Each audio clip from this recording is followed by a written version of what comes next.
Alors, tuer est probablement un mot un peu fort, en tout cas à l'heure actuelle. En revanche, il est clair que l'environnement des RP a changé, notamment par le fait que les journalistes aujourd'hui sont très connectés. 86% de ces journalistes ont un compte Twitter, d'après une étude Texte 100 qui est sortie très récemment, et ils sont en moyenne sur 2,6 réseaux sociaux. Donc ça veut dire que les annonceurs aujourd'hui peuvent avoir un contact direct avec les journalistes, largement facilité.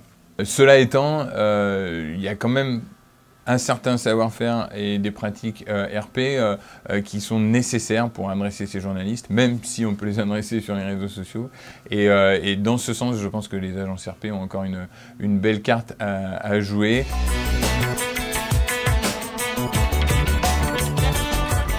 Je crois qu'elles doivent simplement s'appuyer sur ce qui est leur vraie valeur ajoutée et leur vraie compétence. C'est-à-dire que les agences RP, elles comprennent les mécanismes d'entreprise, les mécanismes de communication, elles comprennent le timing, elles sont en maîtrise de beaucoup de choses en termes de calendrier, bouclage, priorité, etc.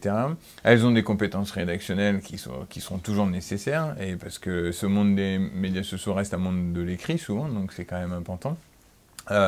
Elles ont des compétences en termes de relations, sont des experts de la relation humaine, et puis surtout, elles ont cette force de savoir gérer des relais d'influence, puisqu'on n'est pas dans des modes de communication directs, mais au contraire, des communications voilà, sur des influenceurs qui eux-mêmes vont diffuser la bonne parole. Donc tout ça, c'est des compétences claires des agences RP, et elles doivent encore accentuer ça pour encore plus progresser, simplement le faire non plus sur uniquement des journalistes, mais sur des médias au sens large, d'où la notion de relation média plus que relation presse, quoi.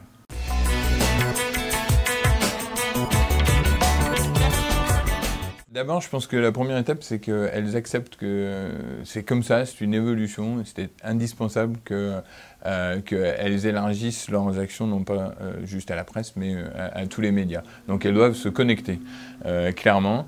J'aurais tendance à dire, parce qu'on rencontre qu'elles évitent l'embauche de jeunes geeks community managers qui sont certainement très bons, mais surtout qu'il ne faut pas mettre en face de clients.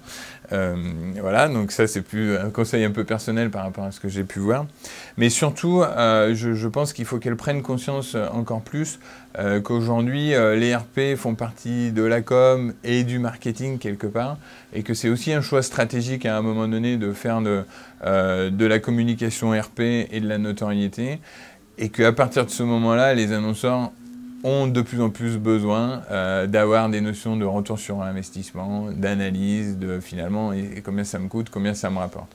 Donc il y a un certain nombre d'outils qui sont disponibles, dont la plateforme Vocus, qui permettent de gérer l'intégralité de la relation média, aussi bien depuis le ciblage que l'envoi que la diffusion, mais aussi de permettre des outils de veille en ligne, médias sociaux, et d'avoir vraiment des tableaux de bord précis pour rendre des comptes aux annonceurs, ce qui est clairement et qui sera clairement important dans l'avenir.